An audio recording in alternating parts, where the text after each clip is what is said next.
This is a day I've been looking forward to for 2.5 years.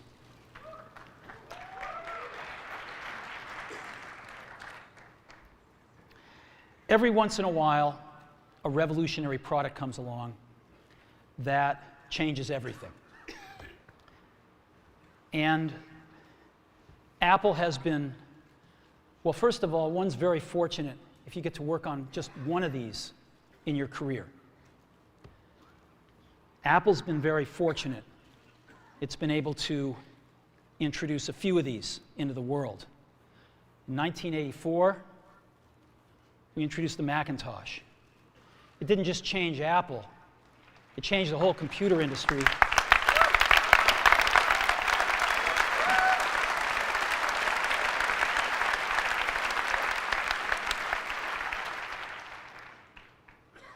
In 2001, we introduced the first iPod. And it didn't just change the way we all listen to music. It changed the entire music industry. Well, today, we're introducing 3 revolutionary products of this class. The first one is a widescreen iPod with touch controls.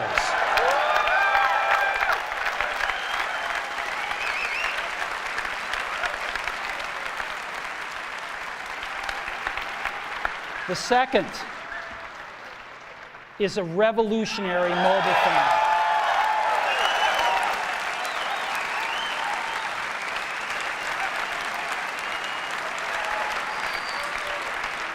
And the third is a breakthrough internet communications device.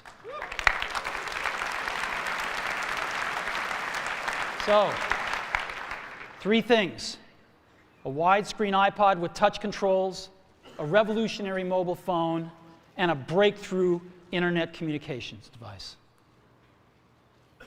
An iPod, a phone, and an internet communicator.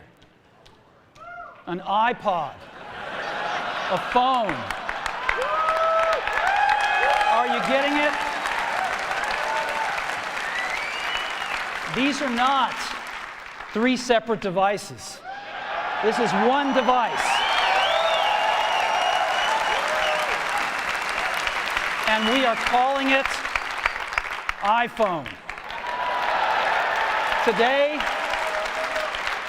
Today, Apple is going to reinvent the phone. And here it is.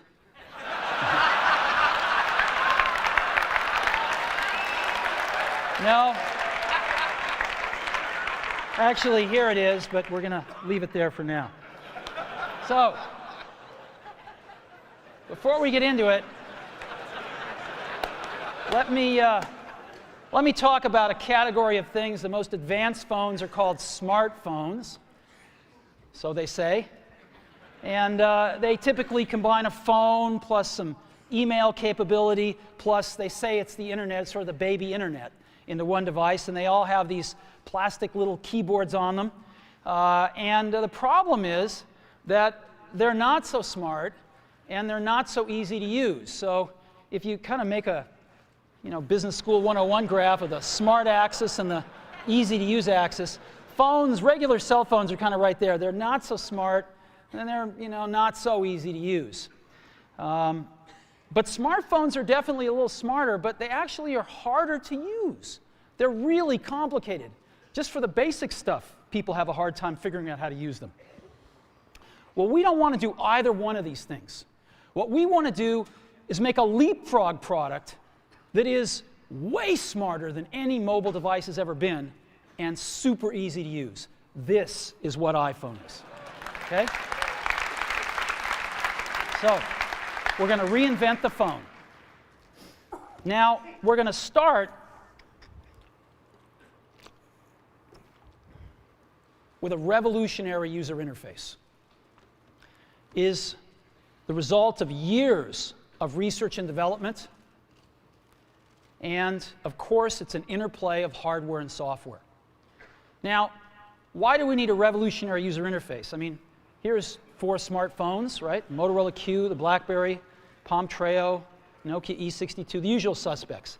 And what's wrong with their user interfaces? Well, the problem with them is really sort of in the bottom 40 there. It's this stuff right here. They all have these keyboards that are there whether you need them or not to be there. And they all have these control buttons that are fixed in plastic and are the same for every application. Well, every application wants a slightly different user interface, a slightly optimized set of buttons just for it. And what happens if you think of a great idea 6 months from now? You can't run around and add a button to these things. They're already shipped. So what do? It doesn't work because the buttons and the controls can't change. They can't change for each application, and they can't change down the road if you think of another great idea you want to add to this product. Well, how do you solve this?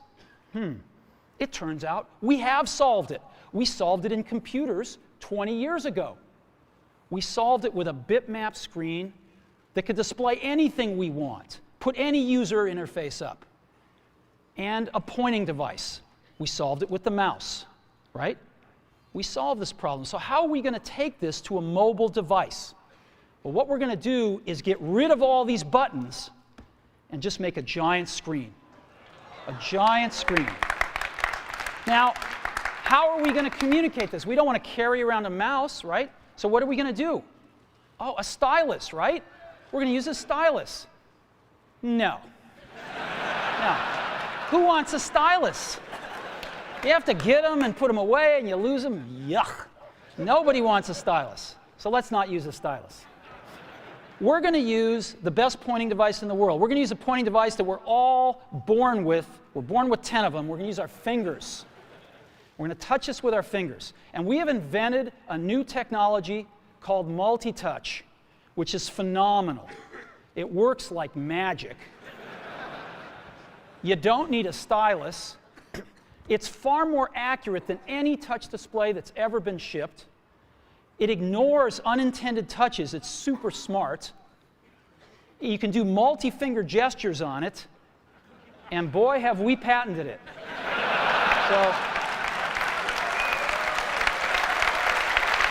So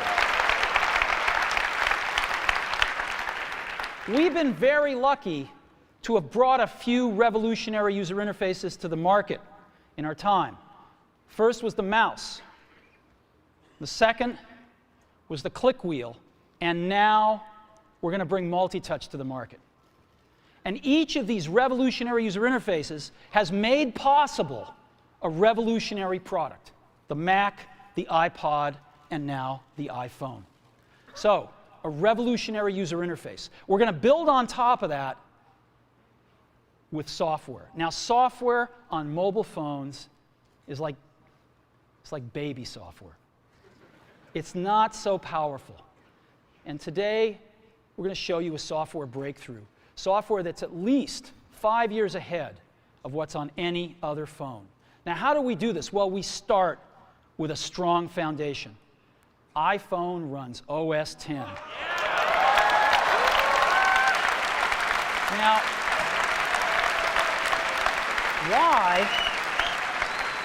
why would we want to run such a sophisticated operating system on a mobile device? Well, because it's got everything we need. It's got multitasking. It's got the best networking.